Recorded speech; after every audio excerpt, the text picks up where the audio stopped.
Well, we're in for a heavy one.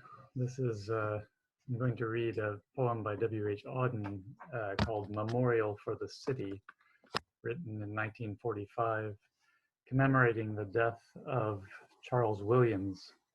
Um, Many of you may know who Charles Williams was, novelist, writer of spiritual shockers, as he called them, poet, part-time magician, it seems, friend of C.S. Lewis and others in that circle. Um, he wrote a cycle of poems on the King Arthur theme, which C.S. Lewis later called one of the most valuable books of poetry written in the 20th century.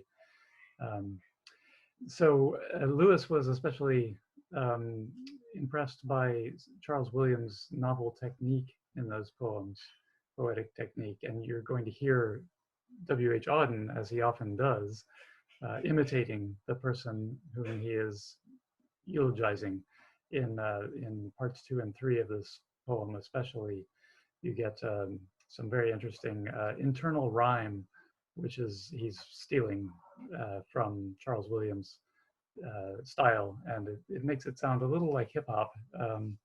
Very interesting way of writing. Um, just a couple of quick things on the content.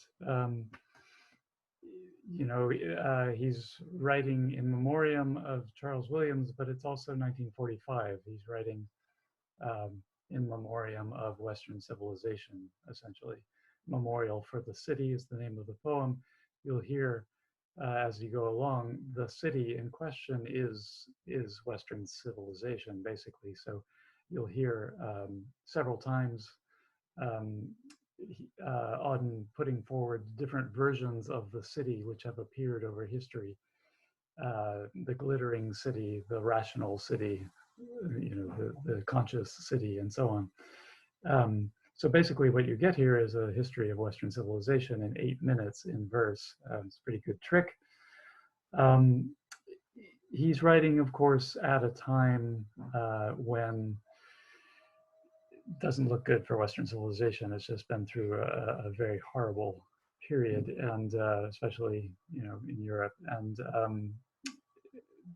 I thought it might be appropriate to read now. Not that what we are going through is quite of that magnitude, but um, it's serious enough that it's useful to remember things like this. Um, I think an idea that might be floating around in Auden's mind. He was a big fan of Soren Kierkegaard. Charles Williams was the editor at Oxford University Press, who was responsible for the first translations of Kierkegaard.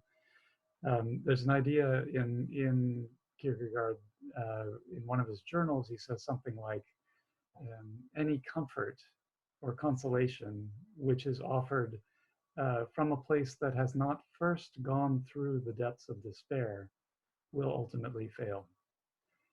Um, Not a cheerful thought. He's not a cheerful dude, but the idea is, if you want to be useful in giving comfort, you have to have come through the real stuff, the hardest stuff, and looked it in the face.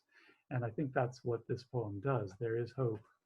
There is sort of a resurrection moment at the end, but you go through a lot of rough stuff in the meantime. And I think Auden would have thought that's necessary. Otherwise you're selling something, as a famous movie puts it. Um, Very quickly, just for orientation, one specific thing about how that plays out in this poem. Um, I think it seems that Auden is worried in the aftermath of World War II about Christianity going the way of something like Neoplatonism, something he might have called Neoplatonism.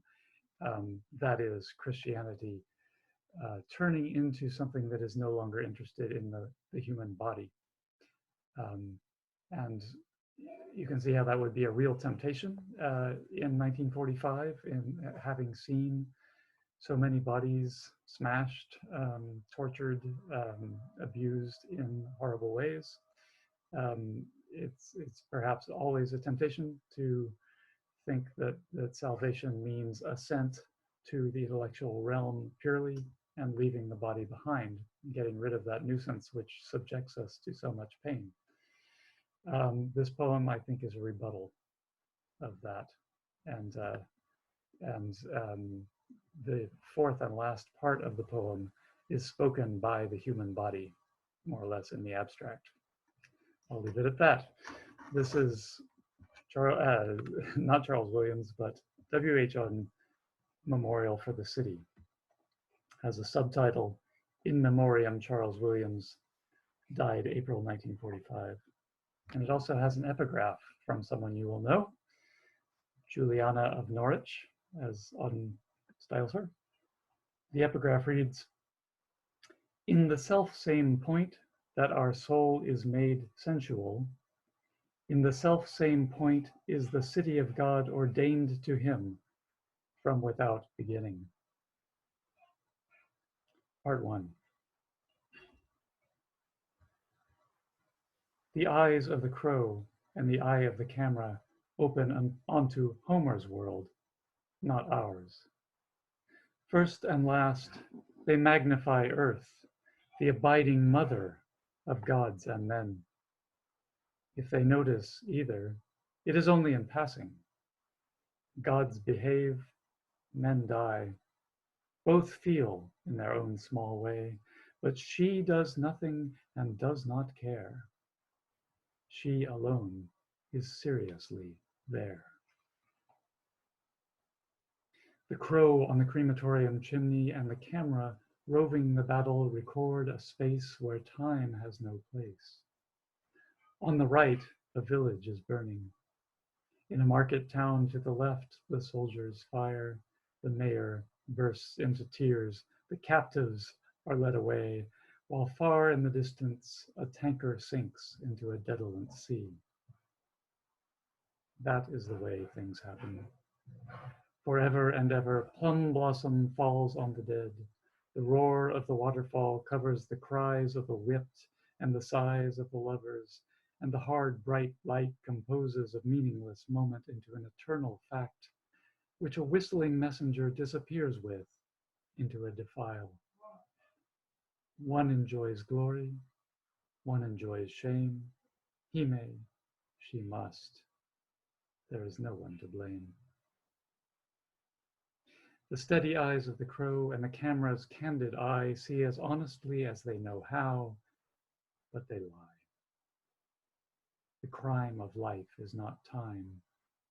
Even now, in this night among the ruins of the post-Virgilian city, where our past is a chaos of graves and the barbed wire stretches ahead into our future till it is lost to sight, our grief is not Greek. As we bury our dead, we know without knowing there is reason for what we bear, that our hurt is not a desertion, that we are to pity neither ourselves nor the city, whoever the searchlights catch, whatever the loudspeakers blare, we are not to despair. Part 2.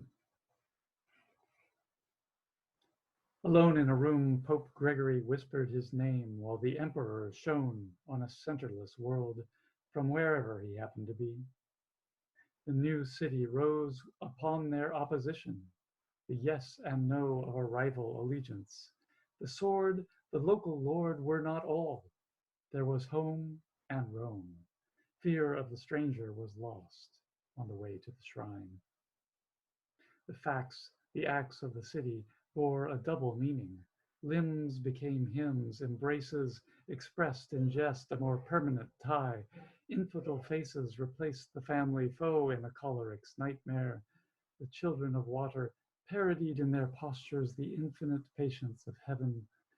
Those born under Saturn felt the gloom of the day of doom. Scribes and innkeepers prospered. Suspicious tribes combined to rescue Jerusalem from a dull god, and disciplined logicians fought to recover thought from the eccentricities of the private brain for the sane city. framed in her windows, orchards, ports, wild beasts, deep rivers, and dry rocks lay nursed on the smile of a merciful Madonna. In a sandy province, Luther denounced as obscene the machine that so smoothly forgave and saved if paid. He announced to the sinful city a grinning gap no right could cross. He abased her before the grace. Henceforth, division was also to be her condition. Her conclusions were to include doubt. Her loves were to bear with her fear. Insecure, she endured. Saints tamed, poets acclaimed, the raging Herod of the will. The groundlings wept as on a secular stage the grand and the bad went to ruin in thundering verse. Sundered by reason and treason, the city found invisible ground for concord in measured sound, while wood and stone learned the shameless games of man, to flatter, to show off, be pompous, to romp. Nature was put to the question in the prince's name. She confessed what he wished to hear, that she had no soul. Between his scaffold and her coldness, the restrained style, the ironic smile became the worldly and devout. Civility, a city grown rich. In his own snob way, the unarmed gentleman did his job as a judge to her children, as a father to her forests. In a national capital, Mirabeau and his set attacked mystery. The packed galleries roared and history marched to the drums of a clear idea, the aim of the rational city, quick to admire, quick to tire. She used up Napoleon and threw him away. Her pallid, affected heroes began their hectic quest for the prelapsarian man. The deserts were dangerous, the waters rough, their clothes absurd, but changing their Beatrices often, sleeping little, they pushed on, raised the flag of the word upon lawless spots denied or forgotten by the fear or the pride of the glittering city. Guided by hated parental shades, they invaded and harrowed the hell of her natural self. Chimeras mauled them. They wasted away with the spleen. Suicide picked them off, sunk off Cape Consumption, lost on the tosspot seas, wrecked on the gibbering isles, or trapped in the ice of despair at the soul's pole. They died unfinished, alone. But now the forbidden, the hidden, the wild outside were known. Faithful without faith, they died for the conscious city. Part 3. Across the square, between the burnt-out law courts and police headquarters, past the cathedral far too damaged to repair, around the Grand Hotel patched up to hold reporters, near huts of some emergency committee, the barbed wire runs through the abolished city. Across the plains, between two hills, two villages, two trees, two friends, the barbed wire runs, which neither argues nor explains, but where it likes, a place, a path, a railroad ends. The humor, the cuisine, the rites, the taste, the pattern of the city are erased. Across our sleep, the barbed wire also runs. It trips us so we fall, and white ships sail without us, though the others weep. It makes our sorry fig leaf at the sneerer's ball. It ties the smiler to the double bed. It keeps on growing from the witch's head. Behind the wire, which is behind the mirror, our image is the same, awake or dreaming. It has no image to admire, no age, no sex, no memory, no creed, no name. It can be counted, multiplied, employed in any place, at any time, destroyed. Is it our friend? No, that is our hope, that we weep and it does not grieve, that for it the wire and the ruins are not the end. This is the flesh we are, but never would believe, the flesh we die, but it is death to pity. This is Adam, waiting for his city. Let our weakness speak. Part 4. Without me, Adam would have fallen irrevocably with Lucifer. He would never have been able to cry, O Felix culpa. It was I who suggested his theft to Prometheus. My frailty cost Adonis his life. I heard Orpheus sing. I was not quite as moved as they say. I was not taken in by the sheep's eyes of Narcissus. I was angry with Psyche when she struck a light. I was in Hector's confidence, so far as it went. Had he listened to me, Oedipus would never have left Corinth. I cast no vote at the trial of Orestes. I fell asleep when Diotima spoke of love. I was not responsible for the monsters which tempted St. Anthony. To me, the Savior permitted his fifth word from the cross to be a stumbling block to the Stoics. I was the unwelcome third at the meetings of Tristan with Isolde. They tried to poison me. I rode with Galahad on his quest for the San Graal. Without understanding, I kept his vow. I was the just impediment to the marriage of Faustus with Helen. I know a ghost when I see one. With Hamlet, I had no patience, but I forgave Don Quixote all for his admission in the cart. I was the missing entry in Don Giovanni's list for which he could never account. I assisted Figaro the barber in all his intrigues. When Prince Tamino arrived at wisdom, I too obtained my reward. I was innocent of the sin of the ancient mariner. Time after time, I warned Captain Ahab to accept happiness. As for Metropolis, that too great city, her delusions are not mine. Her speeches impress me little, her statistics less. To all who dwell on the public side of her mirrors, resentments and no peace. At the place of my passion, her photographers are gathered together, but I shall rise again to hear her judged.